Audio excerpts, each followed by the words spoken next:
Kemudian kita masuk langkah ketiga, menyusun laporan kegiatan perencanaan pembangunan dan penyusunan anggarannya dalam format teknik legitimasi adopsi kebijakan Penbank dalam policy paper. Ya. Nah, ini kita masuk ke langkah yang ketiga. Kita memilih policy paper sebagai format untuk menuangkan laporan kegiatan Renbank adopsi dan legitimasi. Ya, ciri-ciri dari laporan policy brief hasil kegiatan adopsi legitimasi ini adalah bila Anda sepulang dari forum yang isinya 30 orang, ya, 30 orang. Terus kemudian nanti pada saat penyertaan bukti fisik ada disposisi nota dinas, surat tugas, surat keputusan dan seterusnya. Ya. Kemudian Anda bikin nota dinas dari Anda sendiri untuk Anda sampaikan kepada pemberi tugas atau Anda sampaikan kepada atasan. Kemudian Anda membuat bukti fisiknya. Nah, sekarang bukti fisiknya ini Anda pindahkan butir-butir di depan tadi itu yang sudah kita bikin, ya, butir-butir kegiatan ini, ya, termasuk strukturnya bab 1 pendahuluan 1.1, terus kemudian angka kredit yang sesuai dari selaras adalah A1 mengidentifikasi ini ya. Anda pindahkan ke dalam format template seperti ini. Ya, Anda pindahkan dalam format template seperti ini. Ya. Nah, nanti setelah makalah ini setelah acara ini selesai, Anda kan mendapatkan materi saya. Ya, Anda tinggal tiru saja apa tadi itu, apa namanya, butir-butirnya tadi itu ke dalam template ini. Ya. Oke, ini template-nya seperti ini.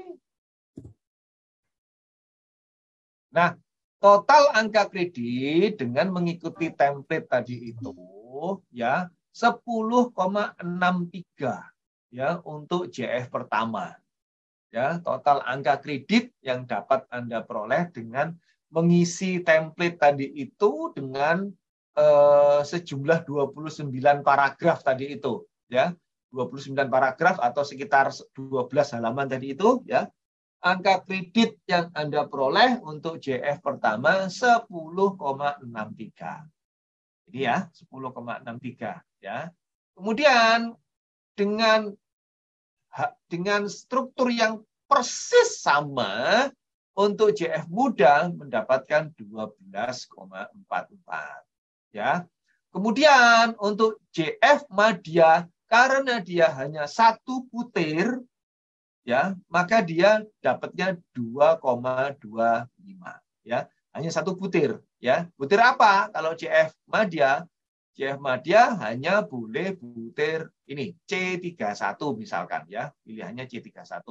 Kalau dia milih C31 maka dia dapat 2,25. Untuk JF utama bisa dapat 2,6 ya. Karena butirnya C33 itu punyanya JF utama 2,6. Jadi siapa yang paling untung dalam penyusunan policy paper? Yang paling untung dalam penyusunan policy paper adalah JF muda. Angka kreditnya paling besar. Maka berbahagialah Anda sekarang menjadi JF muda. Jadilah JF muda seterusnya. Ya. Oke. Nah, untuk JF madya dan JF utama, Anda harus ingat bahwa pada saat laporan Anda diteliti oleh tim penilai, maka ada bobot penilaian. Ya, untuk latar belakang, bobot penilaiannya 15%. Untuk analisis dan pembahasan, bobotnya adalah 30%. Untuk pilihan kebijakan, bobotnya adalah 25%. Untuk rekomendasi kebijakan, bobotnya 20%.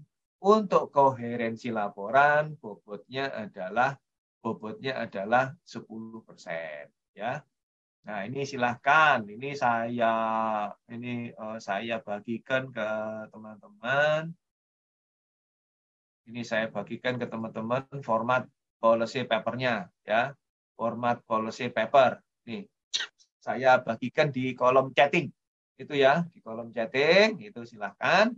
Itu Anda bisa pakai untuk Anda menulis policy paper. Sorry, ini salah, ini bukan policy brief ya, ini policy paper. Ini harus dicoret, ini policy paper ya. Bukan policy brief ini ya, tapi policy paper ya. Oke. Nah, kemudian latar belakang ini ya untuk JF Madya dan JF Utama ini yang dinilai berarti yang 15% ini adalah di bab 1 ya. Bab 1, 1.1, 1.2, 1.3, 1.4, 1.5. Kemudian untuk yang analisis dan pembahasan 30% ini dinilai di dalam bab 2, bab 3 dan bab 4 bila ada. Ya, bab 2, bab 3, bab 4 bila ada. Yang dinilai adalah kerangka pemikiran, metode analisis, analisis dan hasil analisisnya. Kemudian pilihan kebijakan dan rekomendasi kebijakan itu yang dinilai adalah pada bab 4 ya, yaitu analisis dan hasil analisisnya. Kemudian untuk koherensi laporan yang dinilai adalah dilihat di dalam penutup ya, di situ ada rekomendasi kebijakan termasuk langkah strategis atau langkah tindak lanjut itu dicek di situ ya. Oke. Nah, itu untuk JFP Madya ini ada butirnya 2,25 yaitu melakukan telahan ini C31 ya.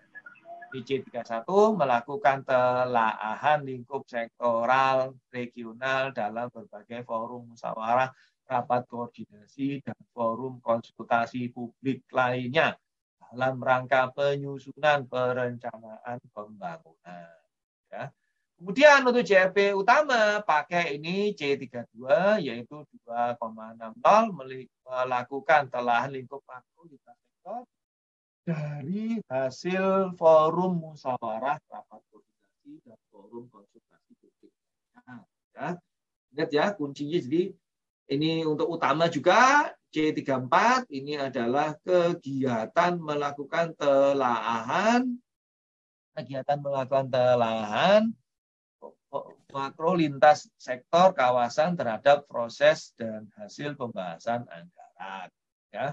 Nah, dengan demikian untuk JFP Madya dan Utama Anda punya 3 pilihan C31, C33 dan C34 yang semuanya merupakan hasil dari forum musyawarah, forum rapat koordinasi, forum konsultasi publik dari seminar ya, dari seminar atau dari rapat yang dihadiri oleh lebih dari 30 orang. Bila Anda para JFP Madya dan Utama pilih C31, maka papernya ciri-cirinya adalah topik apapun dibahas dari seminar atau forum musyawarah rapat koordinasi dan forum konsultasi publik. Bila milih C33, maka topiknya apa saja selama hasil dibahas dari forum musyawarah atau koordinasi atau konsultasi publik. Trilateral meeting, bilateral meeting gitu ya. Ini di sini tempatnya. Kemudian C34 hasil ciri-cirinya adalah hasil menghadiri dan menganalisis substansi yang dibahas dalam salah satu forum musyawarah, koordinasi atau konsultasi publik ya. Nah, ini C31 ini persis sama seperti yang tertera di dalam Permen 1 2022 atau Permen 44 2020 ya. Untuk JFP Madya ini deskripsinya adalah forum pertemuan ya. Isinya nanti jadi substansinya apapun, topiknya apapun, tapi merupakan hasil dari forum pertemuan ya. Sama untuk yang C33, untuk yang C34 juga sama ya. Bedanya kalau C31 ini adalah telahan dari topik sektoral atau topik regional. Kalau C33 telahan secara makro, nasional maupun makro daerah. Lintas sektor, di lintas sektor nasional maupun lintas sektor daerah, atau lintas kawasan atau kawasan. C34 bila makro, lintas sektor atau kawasan atau lintas kawasan yang membahas masalah anggarannya. Ya. Oke, nah ini adalah standar kualitas, penilaian standar kualitas untuk policy paper. Untuk policy paper menggunakan standar kualitas penilaian 4B. Ya, ini seperti ini kira-kira. Ini contohnya lembar penilaian yang dilakukan penilaian terhadap laporan dari laporan legitimasi adopsi. Ingat ya, minutes of meeting tidak bisa diklaim sebagai laporan JFP, laporan kegiatan JFP. Sehingga kalau Anda menyajikan minutes of meeting, laporan rapat, nilainya langsung 0, gitu ya. Langsung diagonal thread itu nilainya 0, ya. Nggak bisa dinilai, ya. Ini. Ingat ya, itu penting. Penting sekali, karena banyak sekali kesalahan seperti itu. Oke, langkah keempat sekarang.